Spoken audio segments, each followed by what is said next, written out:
अब मैं दैनिक जागरण समूह के कार्यकारी संपादक आदरणीय श्री विष्णु त्रिपाठी जी से आग्रह करता हूं। मैंने पिछली बार औपचारिक कह दिया था, इस बार नहीं कहूंगा। वो स्वागत के लिए और जी और हिंदी है हम की दैनिक जागरण की परिकल्पना के बारे में आप सब लोगों के बातचीत करेंगे।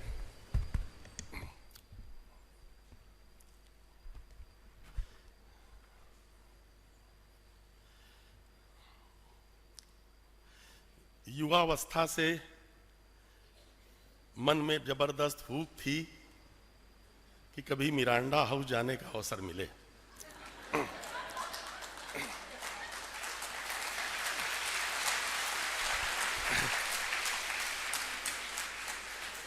और जब सेवानिवृत्ति के उपरांत इस मोड़ पर आया हूं तो मिरांडा हाउस आने का अवसर मिला। ये जो मिरांडा हाउस है, ये जो शब्द है, इसमें एक बड़ा जबरदस्त रोमांच है।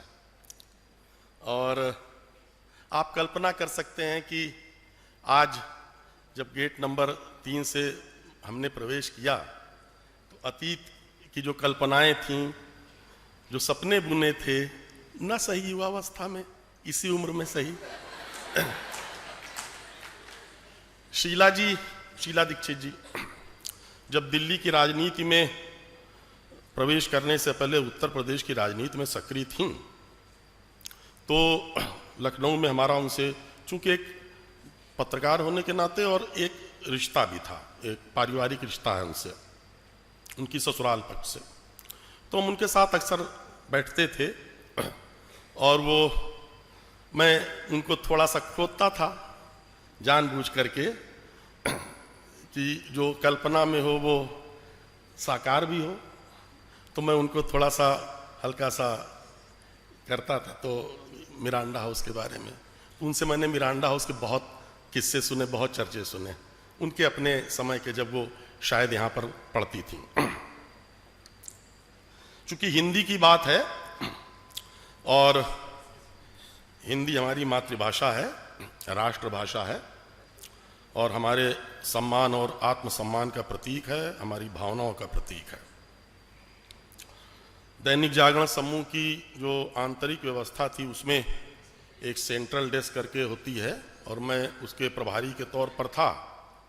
और संभवतः 2011-12 में हमको उस सेंट्रल डेस्क की जिम्मेदारी के साथ साथ ये जो NCR है, नेशनल कैपिटल रीजन है, राष्ट्रीय राजधानी क्षेत्र, इसकी जो यूनिट है, तो इसका भी उत्तरदायित्व तो सौंपा गया।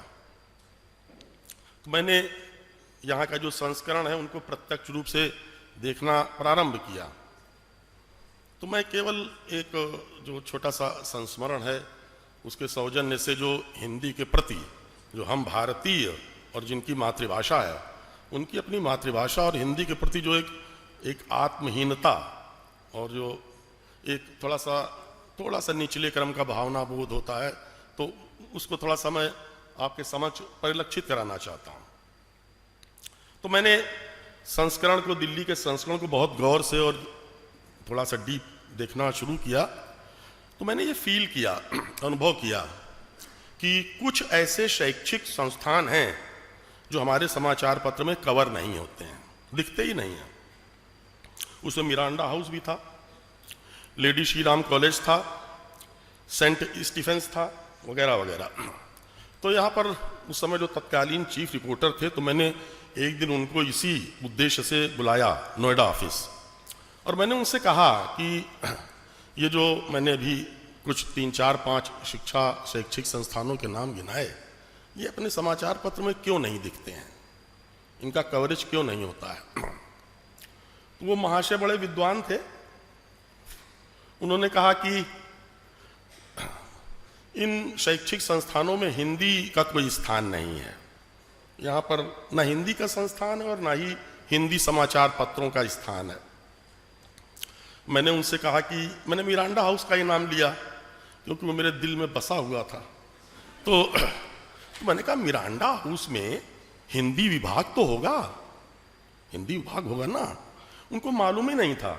दरअसल ये जो हिंदी बोलने का, कुछ लोगों को अगर ठेस लगे तो कृपया क्षमा करेंगे, लेकिन ये जो हिंदी बोलने वालों में अपनी मातृभाषा के प्रति जो एक न्यून बोध है, जो एक आत्महीनता है, और जिसकी वजह से बार बार हम ऐसा आग्रह करते हैं जो कि हिंदी को भारत की घोषित राष्ट्रभाषा होना चाहिए।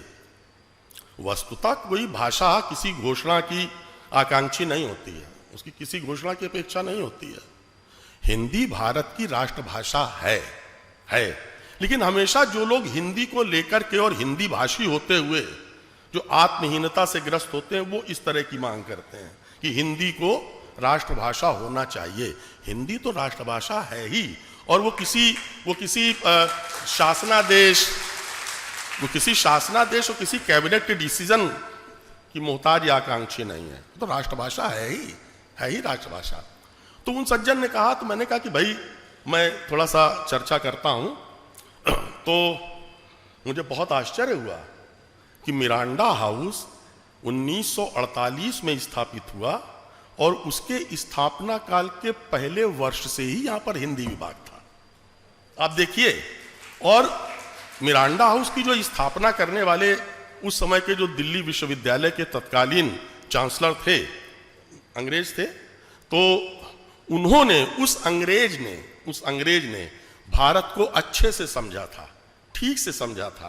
तो उस व्यक्ति ने ऐसा प्रयास किया कि मिरांडा हाउस में पहले ही सत्र से हिंदी विभाग स्थापित होना चाहिए। तो मैंने उन सज्जन से कहा कि भाई तुम जो है ये हिंदी की जो हीनता की बात करते हो, मिरांडा हाउस में कोई हिंदी विभाग होगा, उसमें कोई सूचना पट होता होगा, वहां पर हिंदी में सूचनाएं होती होंगी। तो मेरी ये प्रबल आकांक्षा है एक हिंदी समाचार पत्र के स्थानीय संपादक होने के नाते कि इन जो ये शैक्षिक संस्थान है जो सो कॉल्ड इंग्लिश मीडियम या अंग्रेजी माध्यम के कहे जाते हैं, वहां पर कम से कम जो हिंदी विभाग हैं उनके सूचना पट में तो दैनिक जागरण की कुछ कटिंग्स लगनी चाहिए, तो कवर करो। लेकिन वो संभव नहीं हुआ और फिर उनसे मुक्ति बहुत योजनाबद्ध तरीके से पाई गई। और फिर दूसरे जो चीफ रिपोर्टर आए उनके सौजन्य से, क्योंकि उस व्यक्ति में आत्मविश्वास था, आत्मबल था, और Dainik Jagran, Miranda house, Saint Stephen's वगैरह वगैरह में आया। तो मैंने उनसे, जो दूसरे चीफ रिपोर्टर आए, तो उनको मैंने कहा कि देखो भाई, ये जो इस तरह के जो शैक्षिक संस्थान है जिनकी एक आभा है, थोड़ी आभा है, एक वैसी ऐसी आभा है कि जिसमें हम लोग आमतौर पर जो निम्न मध्यम वर्ग या मध्यम वर्ग से या गांव से आते हैं, तो उन संस्थानों को लेकर एक हल्का सा संकोच या एक संकोच की भावना रहती है, उससे उबरो।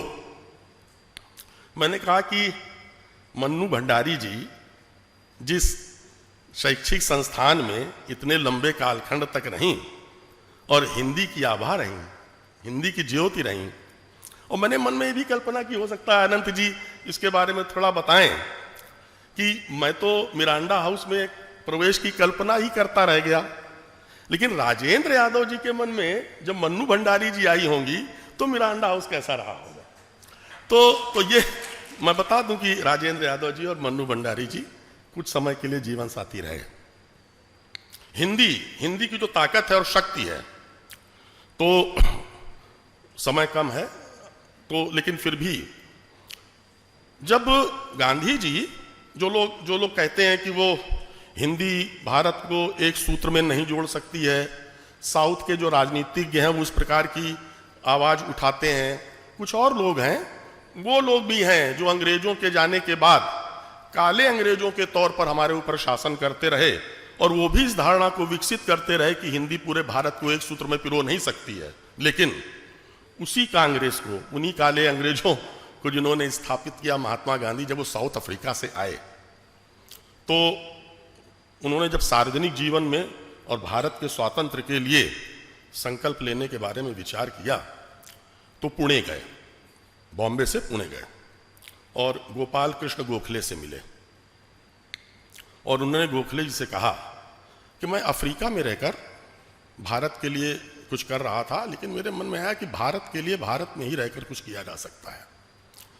उनका बिल्कुल, उन्होंने दो बातें कही, गांधी जी को 2 बातें कही कि भारत के लिए अगर कुछ करना है तो पहले भारत को जानो और भारत को समझो और इसके लिए भारत का भ्रमण करो, भारत का भ्रमण करो।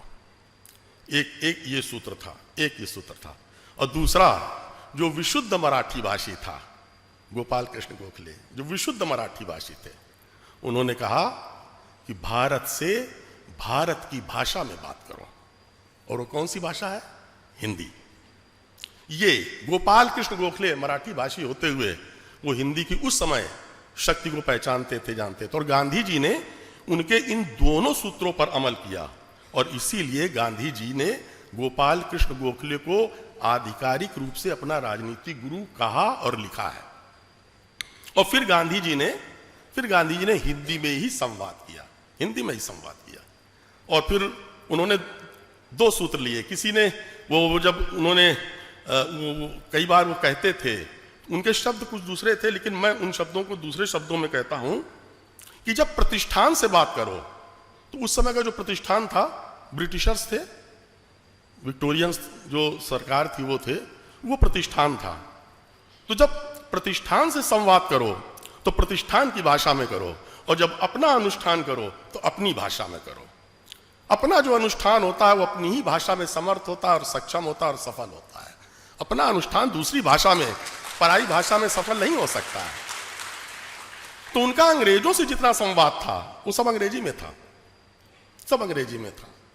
लेकिन उनका अपनी भारतीय जो जनता थी, जो भारत के लोग थे, उनसे जो संवाद था, वो जो उनका अनुष्ठान था, जो स्वातंत्र समर का संकल्प और अनुष्ठान था, वो अपनी ही भाषा में था। और जब किसी विदेशी पत्रकार ने गांधी जी से साक्षात्कार करते हुए ये पूछा, मूलतः तो आप गुजराती हैं और युवावस्था में काफी समय अफ्रीका और ब्रिटेन, इंग्लैंड में रहे, तो आप इतनी अच्छी हिंदी कैसे बोल सकते हैं? आपने इसका अभ्यास कैसे किया? उन्होंने कहा, मैंने हिंदी का कोई अभ्यास नहीं किया, मैंने हिंदी की वर्णमाला का कोई अभ्यास नहीं किया, मैंने हिंदी की वर्तनी नहीं की, हमने हिंदी में बोलने का संकल्प लिया और मेरी भावनाएं, मेरी आकांक्षाएं, मेरी संकल्प शक्ति जो थी, उससे ये जो हिंदी पैदा हुई है वही मैं बोलता हूं। तो इसलिए हिंदी भाषा के लिए किसी प्रकार के कोई दुराग्रह की आवश्यकता नहीं है। यदि आपके अंदर में, आपके अंतर्मन में भावना है तो हिंदी आप बहुत अच्छे तरीके, कई लोग ऐसे हैं कॉन्वेंट एजुकेटेड वगैरह वगैरह, तो वो अपने वक्तव्य का आरंभ ही इस तरह से करते हैं, देखो भाई मेरी हिंदी बड़ी कमजोर है, ये उनका फैशन स्टेटमेंट होता है। इससे वो गर्व की अनुभूति करते हैं, मेरी हिंदी थोड़ी कमजोर है, मैं हिंदी में थोड़ा सहज नहीं हूं, इसलिए हिंदी बोलते समय यदि किसी प्रकार की कोई सुविधा और अनुचितता हो जाए तो कृपया करके क्षमा करेंगे। ये एक फैशन स्टेटमेंट होता है। जब सब्जी मंडी जाते हैं तो उससे हिंदी में ही बात करते हैं, लेकिन मंच पर उनको हिंदी बोलने में प्रॉब्लम होती है, दिक्कत होती है, तकलीफ होती है। तो ये जो संवादी का आयोजन है दैनिक जागरण का, बहुत महत्वाकांक्षी आयोजन है, और इसकी जो जड़ है, इसकी जो बुनियाद है, इसका जो मूल है, उसमें हिंदी है। और न वादी, न विवादी, न प्रतिवादी, सिर्फ संवादी। और जो दैनिक जागरण है, चूंकि एक हिंदी का समाचार पत्र है, वो संवाद में ही विश्वास करता है। संवाद में प्रत्येक समस्या का जो निदान है वो संवाद में ही है। संवाद की अनुपस्थिति में युद्ध ही होता है, घर से लेकर यूक्रेन तक। और युद्ध का जब समापन होता है वो तभी होता है जब संवाद की गुंजाइश होती है। तो ये जो संवादी का उत्सव है, ये अभिव्यक्ति का उत्सव है, अभिव्यंजना का उत्सव है, 2 दिन का उत्सव है। और जैसा कि अनंत जी के मन में भी कोई कोर में ये बात रही होगी, जो उन्होंने आरंभ में कहा कि हम सबके लिए बड़े सौभाग्य का विषय है कि दिल्ली का इस बार का जो संवादी है मिरांडा हाउस में हो रहा है। इसमें उनकी कोई व्यक्तिगत आकांक्षा भी मुझे लगता है झलक रही थी। तो वो तो आप सब लोग युवा हैं, आपके उसमें चेहरे पर आभा है। और अभी मैं थोड़ा सा कह दूं कि अभी सुरक्षा कारणों से अनंत जी ने एक उनकी घोषणा की, सूचना दी सभी छायाकार बंधुओं के लिए कि कृपा करके जब मुख्यमंत्री जी आ जाएं तो आप जब उनका छाया चित्र खींचें, फोटोग्राफी करें, तो वो सुरक्षा कारणों से फ्लैश का प्रयोग ना करें। ऐसा कुछ होता होगा, कोई टेक्निक या इंजीनियरिंग या कोई तकनीकी होती हुई। अरे भाई, जिस मुख्यमंत्री की आभा इतनी दिव्य और उज्जवल है, उसके लिए फोटोग्राफी में किसी फ्लैश की क्या आवश्यकता है? तो ये मतलब कोई आभा नहीं, कोई आभा नहीं। देखिए इसी दिल्ली विश्वविद्यालय से जो एक दीपक जला, एक वर्तिका थी। देखिए मेरी छोटी बेटी का नाम वर्तिका है और बड़ी का नाम वंदिता है। तो इसी दिल्ली विश्वविद्यालय से जो एक छोटी सी रेखा वर्तिका दीप की बाती की तरह प्रज्वलित हुई, वो अपने कर्म से, अपने पुरुषार्थ से, अपने उससे आज इसी दिल्ली विश्वविद्यालय नहीं, पूरे दिल्ली में वंदिता और वंदनीय है। ये स्त्री शक्ति का प्रतीक है और जितनी भी हमारी बच्चियां हैं, बेटियां हैं, उन सबके लिए प्रेरणा का स्रोत है, प्रेरणा का स्रोत है। अगर आपके जीवन में संकल्प हो, अगर आपके जीवन में शुद्धि हो, पवित्रता हो, हम सब छोटी सी रेखा से बड़ी रेखा बन सकते हैं। तो ये एक संकल्प का दिन है और 2 दिन संवादी के उत्सव में पूरे उत्साह के साथ सम्मिलित होइए, पूरे उत्साह के साथ। अलग अलग जॉनर, अलग अलग फैकल्टी, अलग अलग विषय और विभाग के लोग आएंगे। उसमें ज्ञान भी है, मनोविज्ञान भी है और मनोरंजन भी है, कई चीजें हैं। तो इस सफलता 2 दिवसीय जो आयोजन है उसकी सफलता की मैं कामना करता हूं। और आपने हमको सुना, जो अर्गल रहा हो, आधारभूत रहा हो, तो वो आप ग्रहण कर लीजिएगा। और मैंने कोई अनर्गल या आधारहीन बात कही हो तो उसको डिलीट कर दीजिएगा। और मैं पूरे जागरण परिवार की ओर से अपनी मुख्यमंत्री जी रेखा जी का, अपने कुलपति जी योगेश जी का, योगेश जी के हम लोगों के परिवार पर, जागरण परिवार पर बड़ी कृपा रहती है। और आदरणीय प्रधानाचार्य जी का मैं बहुत बहुत हृदय से अभिनंदन करता हूँ। धन्यवाद।